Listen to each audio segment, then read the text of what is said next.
చేయడానికి ఏం చేయాలన్నమాట? అపానములో ఓదవలను. అపానము అనగా కింద భాగము, కింద విసిరితే అగ్నిజ్వాల పైకి లేస్తుందని అంతరార్థం. ఇదే శ్రీచక్రార్చన అంటే తెలిసిన మీకు. శ్రీచక్రంలో 9 ఆవరణలు ఉన్నాయి. ఆ నవావరణలు మన శరీరంలో నవరంధ్రాలు.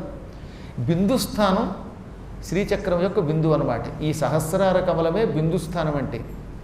శ్రీచక్రం శివయోర్ వపుహు అని వేదం చెబుతున్నది.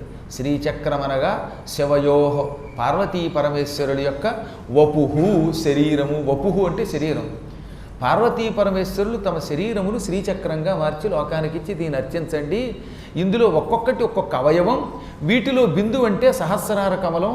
మీరు అక్కడ కుంకుమ పూజ చేస్తే మీ సహస్రార కమలంలో యోగశక్తిని, కుండలినీ శక్తిని జాగృతం చేసినట్టే. ఆ కుంకుమను నుదుడు ధరించారంటే ఆజ్ఞాచక్రం బాగా పనిచేస్తుంది. అలాంటి వాడు అలా చూసాడంటే చాలా చూపులతో పనిచేయిస్తారు. శంకరాచార్యుల వారి శిష్యులు అలా చూస్తే ఆ చూపులలో అమృతం ఒలికి అవతల వాడు ఆయన ఏం చెబితే చేసేవాట. మహాపండితులు కూడా ఆయన ఎందుకు లొంగారు అంటే ఈ భ్రూమధ్యములో ఆజ్ఞాచక్రములో ఇతరులను ఆకట్టుకునే శక్తి ఉన్నది. ఆ శక్తి శ్రీచక్రార్చనలో వస్తుంది. శ్రీచక్రాన్ని రోజు కుంకుమతో పూజించాక ఆ కుంకుమ అక్కడ పెడితే దాన్ని ఇక్కడ ధరించండి. దానివల్ల ఎన్ని లాభాలు ఉన్నాయో. అసలు ప్రత్యేకంగా శ్రీచక్రార్చన అనేటటువంటి ఒక ప్రక్రియ ఉన్నది. అందులో నవావరణ పూజలో సంపుటీకరణ ఉన్నది. అందులో రకరకాల ఉపనిషత్తులు, త్రిపుర తాపిని ఉపనిషత్తు, దేవ్య ఉపనిషత్తు, పంచదశి మహామంత్రం, దేవీ ఖడ్గమాలలో ఉన్నటువంటి కొంచెం ఒక విధానం, వీటిని కలిపి ఒక్కొక్క ఆవరణను పూజ చేస్తూ ఉంటే ఈ సంపుటీకరణతో మా పీఠంలో నిత్యం చేస్తాం. అప్పుడు ఆ శ్రీచక్రంలో ఉన్నటువంటి ప్రతి అవయవం, ప్రతి లోపల ఉన్నటువంటి రంధ్రము పూర్తిగా అమ్మవారి శక్తితో నిండుతుంది. కోటి సూర్యుల కాంతి ఎప్పుడు మన శరీరంలోకి వస్తుంది. ఆ కాంతి క్రమక్రమంగా మనల్ని జ్ఞానుల్ని చేస్తుంది. అందుకే జ్ఞానులు ఎప్పుడు శ్రీచక్రం అంటే పార్వతీ పరమేశ్వరుల శరీరం.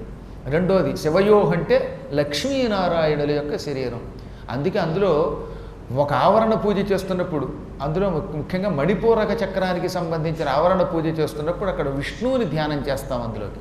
అందులో విష్ణువుని ఆవాహన చేస్తాం. రెండోది శివయోహ్ అంటే మరో అర్థం సరస్వతి బ్రహ్మ అంటే బ్రహ్మదేవుడు సరస్వతి ఉన్నారు, అందులో లక్ష్మీనారాయణులు ఉన్నారు, ఉమామహేశ్వరులు ఉన్నారు. ఇంతమంది యొక్క శరీరమే, భౌతికమైన శరీరమే శ్రీచక్రం అంటే. అటువంటి అపూర్వమైన శక్తి అగ్నిలో ఉన్నది. ఆ అగ్నిని ఊదితే అది రివ్వును పైకి లేస్తుంది. ఆ పైకి లేవడం ఎటువంటిదన్నమాట?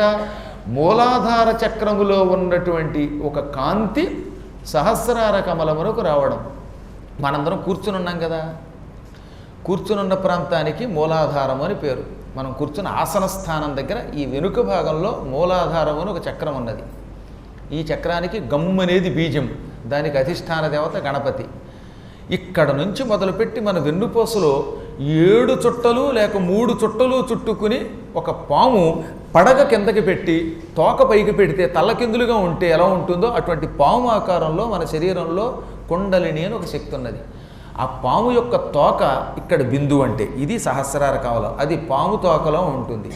పడగలు కిందకుంటాయి. అందుకే మనం కూర్చునే ఆసనం సరిగ్గా చూస్తే ఆదిశేషుడి యొక్క లేక పాము యొక్క పడగాకారంలో ఉంటుందన్నమాట ఆసన స్థానం. ఇక్కడ నుంచి పైదాకా లోపలున్న ఒక్కొక్క కోణంలో ఒక్కొక్క దేవుడు ఉన్నాడు. బ్రహ్మ ఉన్నాడు, విష్ణు ఉన్నాడు, శివుడు ఉన్నాడు, అమ్మవారు ఉన్నది, హంస ఉన్నది, ఆత్మ ఉన్నది. ఇందులో ఉన్నటువంటి 6 వరసగా చైతన్యం చెయ్యాలి. చేసి సహస్రార కమలం వరకు అందులో ఉన్నటువంటి కాంతిని పైకి తీసుకురావాలి. ఆ తీసుకురావడానికి కుండలినీ శక్తిని జాగృతము చేయుట యోగశక్తి అని పేరు. ఆ శక్తి శరీరంలో ఉంది, బాహ్యంగా శ్రీచక్ర రూపంలో ఉంది. బయట ఉన్న శ్రీచక్రం అంటే శరీరములో ఉన్న అపూర్వమైన యోగ సాధన. ఈ యోగ సాధనలో బిందు స్థానమే సహస్రార కమలము.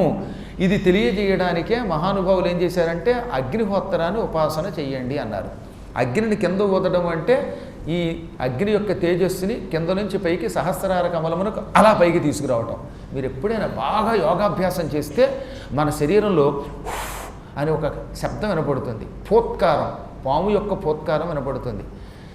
తెలిసి కానీ తెలియక కానీ చాలామంది దీన్ని వెన్నుపామనే అంటారు. కొంతమంది వెన్నుపాము అనేవారు పూర్వం. వెన్నెముకని వెన్నుపాము అంటారు. అది అచ్చం పాము ఆకారంలో ఉంటుందన్నమాట. అది తెలియజేయడానికే అపానమునందు ఊదుము అంటే మూలాధార చక్రంలో ఊదు, అది సహస్రారం దాకా లేస్తుంది. అదే నీ శరీరంలో ఉన్న అగ్ని, అది వేదమంత్రముల ద్వారా శ్రీచక్రంలో ఉంది అని మనకి మహాభారతం అంతరార్థంగా తెలియజేసింది. ఇప్పుడు